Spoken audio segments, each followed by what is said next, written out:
Nesse vídeo eu vou te ensinar 4 perguntas que eu uso para estudar qualquer doença de uma maneira simples, organizada e eficaz. 4 perguntas que te ajudam a construir uma base sólida, a não se perder nos detalhes e a conseguir explicar uma doença de maneira simples para o professor, seja para um colega, seja para um paciente e principalmente para você mesmo. Então, chegou a hora de estudar uma patologia, uma doença. Então a gente tem que começar perguntando o que é essa doença. Essa é a primeira pergunta. Então a gente tem que definir. Muitas vezes o aluno sabe toda a fisiopatologia da doença, coisas que meros mortais mal poderiam entender, mas que eu sei que você sabe. Só que na prática, na hora de falar, e o que é isso? A pessoa trava. Então, a primeira pergunta que a gente faz é o que é e vai para a definição da doença. Então, a gente tem, por exemplo, a tuberculose. É uma infecção causada por uma bactéria do tipo Mycobacterium tuberculose. Isso é tuberculose. Ponto. Então, a gente passa para a próxima pergunta, que é o que causa. No caso aqui da tuberculose, o que causa é óbvio que é a bactéria tuberculose. Mas por isso justamente que eu estou fazendo esse vídeo, para mostrar que isso aqui é bastante amplo. Então, vamos escolher outra doença, por exemplo. Vamos falar do pênfigo. O que é o pênfigo? O pênfigo é uma doença inflamatória de pele, autoimune, que se caracteriza por lesões em formas de bolhas, tá certo? E o que causa o pênfigo? Qual que é a causa do pênfigo? É autoimune, é o próprio corpo que está imunomediando esse processo. Então a causa é autoimune. Então a gente pode falar de outro exemplo, outra patologia, hipertensão. Qual que é a causa da hipertensão? Olha, a hipertensão pode ser por uma causa primária, idiopática, que a gente não sabe qual que é, mas ela também pode ser causada por outras doenças. Então, ela pode ser primária ou ela pode ser secundária. Aqui a gente começa a detalhar um pouco da segunda pergunta, né? Além da etiologia, que é o que causa a doença, em alguns casos vai ser um agente etiológico, tipo a tuberculose é uma bactéria, esse é o agente etiológico. E no caso da hipertensão, por exemplo, a gente está falando que ela pode ser primária, quando ela é idiopática, essencial, é o caso das pessoas que não descobrem o que está causando a hipertensão, ou ela pode ser secundária.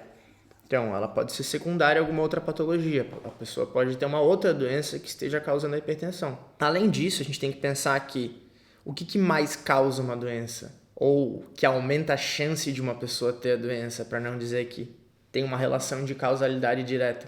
São os fatores de risco, a epidemiologia e a fisiopatologia, que vai explicar basicamente o mecanismo como essa doença acontece. Então, fatores de risco, modificáveis, não modificáveis, né?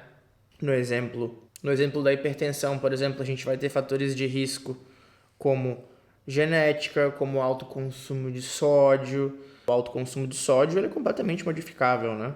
Mas já a parte hereditária da pressão alta não tem como mudar, então é um fator de risco não modificável. Bom, epidemiologia. Quem apresenta mais pressão alta?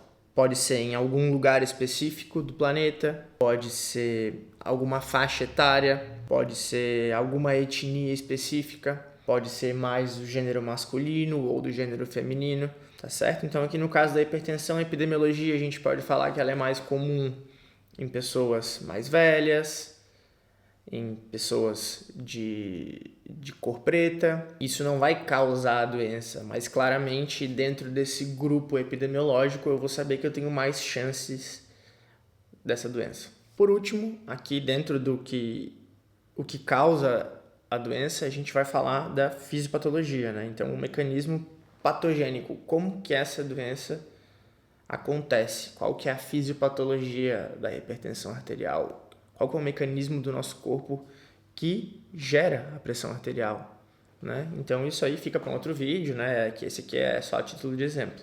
Mas aqui a gente vai descrever aquela parte bem detalhada que muita gente acaba só estudando isso daqui e explica coisas moleculares, muito microscópicas, quando na verdade não consegue definir o básico, o que é essa doença. Bom, a terceira pergunta que a gente tem que fazer depois de pensar no que é a doença, o que causa essa doença, é como essa doença se manifesta.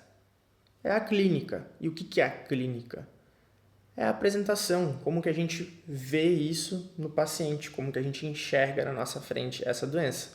Então vai ser os sinais e os sintomas dessa doença. Basicamente é isso, como essa doença evolui no tempo. Ela é uma doença de evolução rápida, de evolução lenta. Eu dei o exemplo aqui no começo da aula do pênfigo, a gente pode falar de subtipos, classificações ou fases. Tem o pênfigo vulgar, tem o pênfigo foliáceo, o pênfigo vegetante, o pênfigo seborreico, tem vários tipos, subtipos de pênfigo. Então, esse aqui é o momento da gente organizar na nossa cabeça quais são os sinais e sintomas e os tipos diferentes da doença, como que elas evoluem no tempo. Bom, e por fim, a quarta e última pergunta que é uma pergunta mais médica nesse caso, é como eu diagnostico e trato. Ou seja, agora que eu já sei o que é essa doença, eu já sei o que causa essa doença, como que eu vou ver ela na minha frente e como que eu resolvo esse problema, né?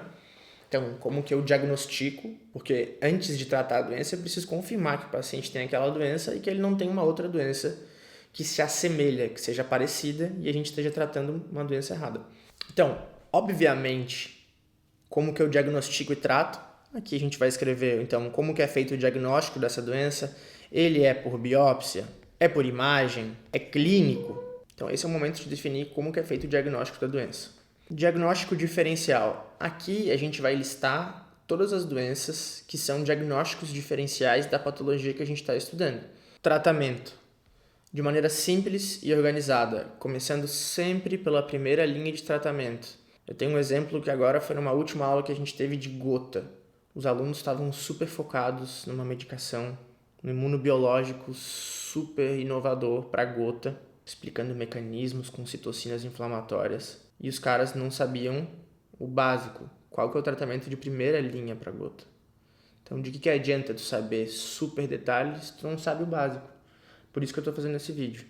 Então, tratamento a gente começa sempre pela primeira linha de tratamento. Depois, segunda linha, opções para gestantes, enfim. Depois a gente vai indo detalhando mais outras possibilidades de tratamento, conservador, etc.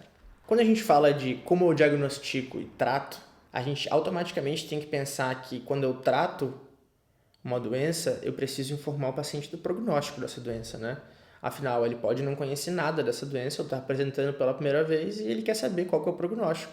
Então, é muito importante aqui a gente colocar o prognóstico e as possíveis complicações que podem acontecer dessa doença. E, para finalizar tudo isso, a prevenção, né? Era algo que podia ser, pensando numa ordem cronológica, uma das primeiras coisas que a gente deveria ter falado, mas na minha cabeça faz sentido colocar ela dentro do grupo de como diagnóstico e trato, porque você está terminando de falar, por exemplo, de poliomielite, prognóstico, complicações, e aí quando você está falando disso, na hora vem na sua mente, como que eu faço para não ter isso, entendeu? Para evitar todas essas complicações, esses problemas. A prevenção, muitas vezes através de vacina, através de escolhas, né? Por exemplo, o uso de preservativo para doenças sexualmente transmissíveis e assim por diante.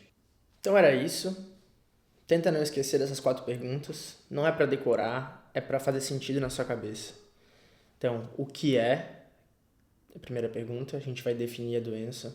Segunda pergunta é o que causa essa doença. Então, a gente vai estar falando de etiologia, agente etiológico, se essa doença é causada por uma outra doença ou não, se ela é primária ou secundária. A gente vai estar falando de quais grupos epidemiológicos essa doença se manifesta com mais prevalência, então, se é em homens, se é em mulheres, em idosos, em crianças. Os fatores de risco, então, né, aquilo que aumenta a probabilidade de uma pessoa ter a doença, se fumar é fator de risco para câncer de pulmão. E a fisiopatologia, né, ela entra aqui como uma forma de explicar a próxima pergunta, que é como que a doença se manifesta, né? Aqui a gente vai falar basicamente de sinais e sintomas. Então, a síndrome clássica, a apresentação da doença, e como que ela evolui no tempo. Por último, a gente fala então de como que se diagnostica e trata uma doença, né? Definindo então como que é feito o diagnóstico, se ele é clínico, se ele é por biópsia. Também falar dos diagnósticos diferenciais, né? Que é muito importante. Falar, então, do tratamento, lembrando de sempre começar pela primeira linha de tratamento, segunda linha e ir nessa ordem. Prognóstico, com possíveis complicações decorrentes dessa doença. E por último aí, então, a prevenção, né? Como que a gente pode fazer para prevenir e evitar que essa doença aconteça, que é o principal objetivo aí do sistema de saúde, né? Tá bom? Então espero que tenha servido para alguma coisa, que ajude nos estudos e até a próxima. Fica com o próximo vídeo aí. Valeu!